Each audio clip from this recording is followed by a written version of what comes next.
Hi hello guys welcome back to my YouTube channel. So friends, ಇವತ್ತಿನ video ತುಂಬಾ important ಅಂತ ವಿಡಿಯೋನ skip ಮಾಡ್ದಲ್ಲಿ ಪೂರ್ತಿಯಾಗಿ ನೋಡಿ. ನೀವಾದ್ರೂ ಫಸ್ಟ್ ಟೈಮ್ ನನ್ನ ಚಾನಲ್ಗೆ ವಿಸಿಟ್ ಮಾಡಿದರೆ ಪ್ಲೀಸ್ ಚಾನಲ್ನ ಸಬ್ಸ್ಕ್ರೈಬ್ ಮಾಡ್ಕೊಳ್ಳಿ. ಇವತ್ತು ರಾಯರು ನಮ್ಮ ಜೀವನದಲ್ಲಿ ಅನುಗ್ರಹ ಮಾಡಿದ್ದಾರೆ, ನಮಗೆ ಒಲಿಯುತ್ತಿದ್ದಾರೆ ಅಂತ ಅನ್ನೋದಾದರೆ ಪ್ರಮುಖವಾಗಿ ಈ 5 ಸೂಚನೆಗಳು ನಿಮಗೂ ಕೂಡ ಸಿಕ್ಕಿರುತ್ತೆ. ನಿಮಗೆ ಸಿಕ್ಕಿದರೂ ಕೂಡ ಅದು ಗೊತ್ತಾಗಿರೋದಿಲ್ಲ. ಈಗ ನಾವು ಹೇಳಿದ ಮೇಲೆ ನಿಮಗೆ ಅರ್ಥ ಆಗಬಹುದು. ವಿಡಿಯೋನ ಪೂರ್ತಿಯಾಗಿ ನೋಡಿ, ಸ್ಕಿಪ್ ಮಾಡಬೇಡಿ. ಫಸ್ಟ್ ಟೈಮ್ ನನ್ನ ಚಾನಲ್ಗೆ ವಿಸಿಟ್ ಮಾಡಿದರೆ ಚಾನಲ್ನ ಸಬ್ಸ್ಕ್ರೈಬ್ ಮಾಡ್ಕೊಳ್ಳೋದಂತೂ ಮರಿಬೇಡಿ. ಈ ರಾಯರನ್ನು ನಾವು ಪೂಜೆ ಮಾಡ್ತಾ ಇರ್ತೀವಿ, ವ್ರತ ಪೂಜೆ ಸೇವೆ ಮಾಡುತ್ತಾ ಇರುತ್ತೇವೆ. ಆದರೆ ಅವರಿಗೆ ನಮ್ಮ ಮೇಲೆ ಅನುಗ್ರಹ ಆಗಿದೆಯಾ ಇಲ್ವಾ ಎಂಬುದನ್ನು ನಮಗೆ ತಿಳಿದಿರುವುದಿಲ್ಲ. ರಾಯರ ಫೋಟೋ ನಮ್ಮ ಮನೆಗೆ ಬಂದಿದೆ ಅಂತ ಅಂದರೆ ಅನುಗ್ರಹ ಆಗಿದೆ ಅಂತ ಒಂದು ಸೂಚನೆ. ಓಕೆ, ರಾಯರ ಫೋಟೋ ಮನೆಗೆ ಬಂದ ಮೇಲೆ ನಮಗೆ ಏನೆಲ್ಲ ಬದಲಾವಣೆ ಸೂಚನೆಗಳು ಸಿಗುತ್ತೆ, ಅನುಗ್ರಹ ಆಗಲಿ ಅನ್ನೋದಕ್ಕೆ ಫೋಟೋ ರೂಪದಲ್ಲಿ ಆಗಿರಬಹುದು, ವಿಗ್ರಹದ ರೂಪದಲ್ಲೂ ಆಗಿರಬಹುದು. ಮನೆಗೆ ಬಂದರು ಅಂತ ಅಂದರೆ ನಮ್ಮನ್ನು ಅವರು ನೋಡುತ್ತಾ ಇರುತ್ತಾರೆ, ನಮ್ಮ ಕಷ್ಟಗಳನ್ನು ಅವರು ನೋಡುತ್ತಿರುತ್ತಾರೆ. ಎಲ್ಲದೂ ಕೂಡ ಸಮಯಕ್ಕೋಸ್ಕರ ಕಾಯ್ತಾ ಇರುತ್ತಾರೆ. ಆ ಸಮಯ ಬಂತು ಅಂತ ಅಂದರೆ ನಮ್ಮ ಕಷ್ಟ ಎಲ್ಲ ಪಟ್ಟಂತಹ ಮಾಯ ಆಗುತ್ತೆ. ರಾಯರ ಫೋಟೋ ಮನೆಗೆ ಬಂತು ಅಂದರೆ ನೀವು ತಲೆ ಕೆಡಿಸಿಕೊಳ್ಳುವ ಹಾಗೆ ಇಲ್ಲ. ರಾಯರು ನಿಮ್ಮ ಜೊತೆ ನಿಂತಿದ್ದಾರೆ ಅಂತಲೇ ಅರ್ಥ.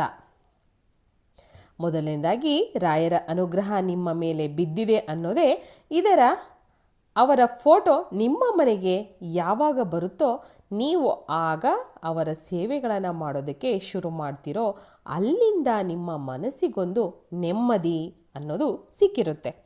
ಮನೆ ವಾತಾವರಣದಲ್ಲೂ ಅಷ್ಟೇ ಒಂದು ತಂಪಾದ ವಾತಾವರಣ ಇರುತ್ತೆ, ಒಂದು ನೆಮ್ಮದಿಯ ವಾತಾವರಣ ಇರುತ್ತೆ.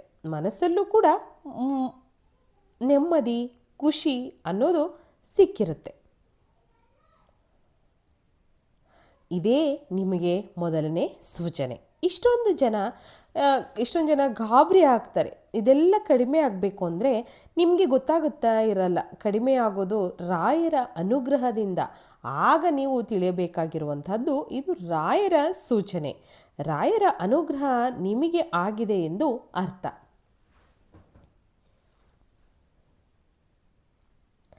ಮನೆಯಲ್ಲಿ ನೆಮ್ಮದಿ ಅನ್ನೋದೇ ಇರೋದಿಲ್ಲ. ಕೆಲವೊಂದು ಮನೆಗಳಲ್ಲಿ ನೆಮ್ಮದಿ ಅನ್ನೋದು ಇರೋದಿಲ್ಲ. ಆದರೆ ಇವೆಲ್ಲ ಕಡಿಮೆಯಾಗಿ ಒಂಥರ ನೆಮ್ಮದಿ ಆಗ್ತಾ ಇರುತ್ತೆ ಮನೆಯಲ್ಲಿ. ಮನಸ್ಸಲ್ಲಿ ಒಂದು ರಾಯರು ಕೊಡುವ ಸೂಚನೆ. ಹಾಗೆ ಎರಡನೇ ಸೂಚನೆ ಕೂಡ ರಾಯರ ಮಠಕ್ಕೆ ಹೋಗಿ ರಾಯರ ಮುಂದೆ ನಿಂತುಕೊಂಡಾಗ ನಿಮಗೆ ಗೊತ್ತಿಲ್ಲದ ಹಾಗೆ ನಿಮ್ಮ ಕಣ್ಣಲ್ಲಿ ನೀರು ತುಂಬಿಕೊಂಡು ಭಕ್ತಿಗೆ ತುಂಬಿಕೊಂಡು ಆಚೆ ಬರಬೇಕು.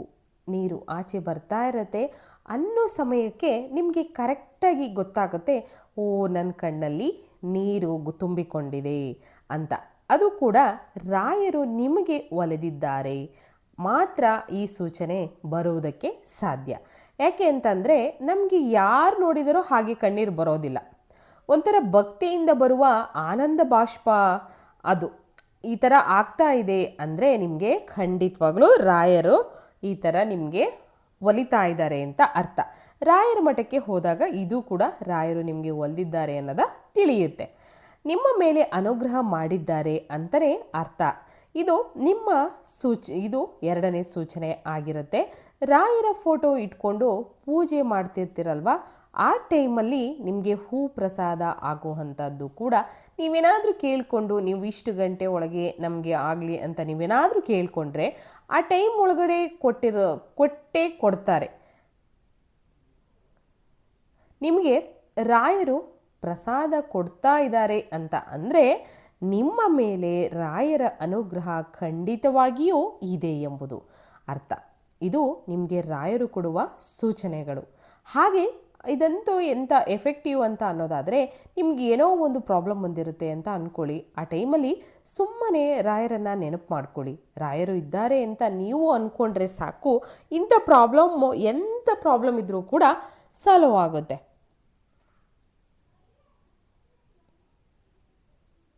ಮನಸ್ಸಿನಲ್ಲಿ ಭಕ್ತಿ ಮುಖ್ಯ.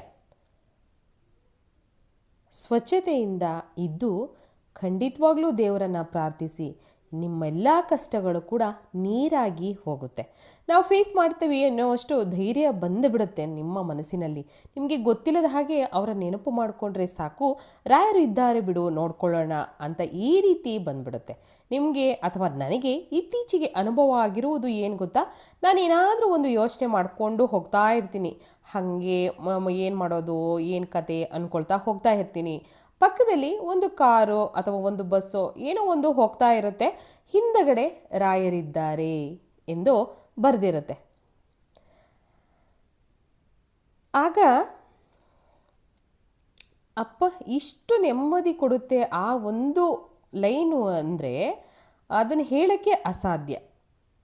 ನಿಜವಾಗ್ಲೂ ಕೂಡ ಏನು ಮಾಡೋದು ಅಂತ ನಾನು ಹೀಗೆ ಆಚೆ ಹಾಕಿದರೆ ಬಸ್ಸಿನಲ್ಲಿ ಒಂದ್ಸಲ ಎಲ್ಲೋ ಹೋಗ್ತಾ ಇದೆ, ರಾಯರು ಇದ್ದಾರೆ ಅಂತ ಬರೆದಿರುತ್ತೆ.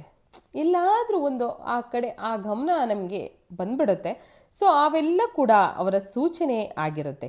ಹಾಗಾಗಿ ಖಂಡಿತವಾಗ್ಲಿಯೂ ನೀವು ಎಷ್ಟು ಭಕ್ತಿಯಿಂದ ದೇವರನ್ನು ಪ್ರಾರ್ಥಿಸ್ತಿರೋ, ರಾಯರನ್ನು ಎಷ್ಟು ಪೂಜಿಸ್ತಿರೋ ಅಷ್ಟೇ ನಿಮಗೆ ಒಳ್ಳೆಯದನ್ನು ಮಾಡ್ತಾ ಇದ್ದಾರೆ.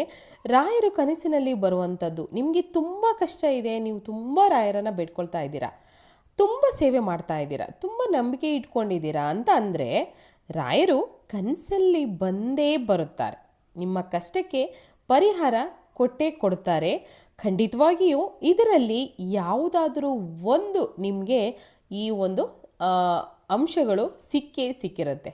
ಸಿಕ್ಕಿದರೆ ಖಂಡಿತವಾಗ್ಲೂ ಯಾವುದೆಲ್ಲ ನಮಗೆ ಒಂದು ವಿಷಯಗಳು ನಮ್ಮ ಮನಸ್ಸಿಗೆ ಬಂದಿದೆ ಅಥವಾ ಈ ಥಾಟ್ಸು ನಮಗೆ ಫಸ್ಟೇ ಗೊತ್ತಿತ್ತು ಅನ್ನೋದಾದರೆ ಖಂಡಿತ ಕಾಮೆಂಟ್ ಸೆಕ್ಷನಲ್ಲಿ ತಿಳಿಸಿ. ನಾನು ಕೂಡ ಅದನ್ನು ನೋಡಿ ಖುಷಿ ಪಡ್ತೀನಿ, ರಾಯರ ಅನುಗ್ರಹ ಯಾರಿಗೆಲ್ಲ ಆಗಿದೆ ಅನ್ನೋದು. ಸೊ ಖಂಡಿತವಾಗಿಯೂ ಕಾಮೆಂಟಲ್ಲಿ ಓಂ ಶ್ರೀ ಗುರು ರಾಘವೇಂದ್ರಾಯ ನಮಃ ಎಂದು ಕಾಮೆಂಟ್ ಮಾಡಿ. ಖಂಡಿತ ದೇವರು ಒಳ್ಳೆಯದನ್ನು ಮಾಡೇ ಮಾಡ್ತಾನೆ. ರಾಯರನ್ನು ನಂಬಿ ಫ್ರೆಂಡ್ಸ್. ಖಂಡಿತವಾಗ್ಲೂ ನಾನು ಹೇಳೋದು ನನ್ನ ಸ್ನೇಹಿತರಿಗೆ ಏನು ಹೇಳ್ತೀನಿ ಅಂದರೆ, ರಾಯರನ್ನು ನಂಬಿ. ರಾಯರು ಎಂದಿಗೂ ಕೈ ಬಿಡೋದಿಲ್ಲ, ಯಾರನ್ನೂ ಕೂಡ ಕೈ ಬಿಡೋದಿಲ್ಲ. ಫಸ್ಟ್ ಎಲ್ಲ ಯಾರು ಕೂಡ ರಾಘವೇಂದ್ರ ಸ್ವಾಮಿ ಅಂದರೆ ಕೆಲವೊಬ್ಬರಿಗೆಲ್ಲ ಗೊತ್ತೇ ಇರಲಿಲ್ಲ. ಬಟ್ ಇತ್ತೀಚಿನ ದಿನಗಳಲ್ಲಿ ರಾಯರು ಅಂತ ಗೊತ್ತಿಲ್ಲದಲೇ ಇರೋ ಪೀಪಲ್ಸ್ ಅಥವಾ ಮನುಷ್ಯರು ಯಾರೂ ಇಲ್ಲ ಅಂತ ನಾನು ಭಾವಿಸ್ತೀನಿ. ಖಂಡಿತವಾಗ್ಲೂ ಅಷ್ಟು ಜನ ಈಗ ರಾಯರನ್ನು ಪ್ರೀತಿಸ್ತಿದ್ದೀರಾ, ಭಕ್ತಿಯಿಂದ ಪೂಜಿಸ್ತಾ ಇದ್ದೀರಾ. ಇವೆಲ್ಲ ನೋಡ್ತಾ ಇದ್ದಾಗ ತುಂಬಾ ಖುಷಿ ಆಗುತ್ತೆ, ಮನಸ್ಸು ತುಂಬಿ ಬರುತ್ತೆ. ಸೊ ಖಂಡಿತವಾಗ್ಲೂ ನಿಮಗೆಲ್ಲರಿಗೂ ಕೂಡ ರಾಯರು ಒಳ್ಳೆಯದು ಮಾಡಲಿ ಅಂತ ನಾನು ಕೂಡ ಬಯಸ್ತೀನಿ. ಸೊ ಇವತ್ತಿನ ಈ ಮಾಹಿತಿ ನಿಮಗೆ ಇಷ್ಟ ಆಗಿದ್ರೆ ನನ್ನ ಚಾನಲ್ನ ಸಬ್ಸ್ಕ್ರೈಬ್ ಮಾಡ್ಕೊಳ್ಳಿ, ಲೈಕ್ ಮಾಡಿ ಮತ್ತು ಹೆಚ್ಚೆಚ್ಚು ಶೇರ್ ಮಾಡಿ. ಇವತ್ತಿನ ಈ ವಿಡಿಯೋನ ಇಲ್ಲಿಗೆ ಮುಗಿಸ್ತಾ ಇದ್ದೀನಿ. ಹೃದಯಪೂರ್ವಕವಾಗಿ ನಿಮಗೆಲ್ಲರಿಗೂ ಕೂಡ ಧನ್ಯವಾದಗಳು.